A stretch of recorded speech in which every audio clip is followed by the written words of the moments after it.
जय जगन्नाथ सांग माने आज आम पहुँची जाइचु मयूरभंजर अधिष्ठात्री देवी माँ किचकेश्वरी मंदिर रे। भंजवंश राजा द्वारा निर्मित यह मंदिरटी बहुत पुरातन आउ यह दृश्य बहुत मनोरम। माँ दर्शनार्थी भिड़ समस्ते दर्शन सारी अन्य प्राकृतिक परिवेश उपभोग करुछंती।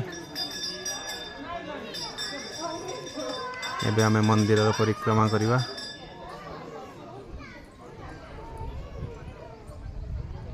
मंदिरटी बहुत सुंदर कारुकार्य परिपूर्ण।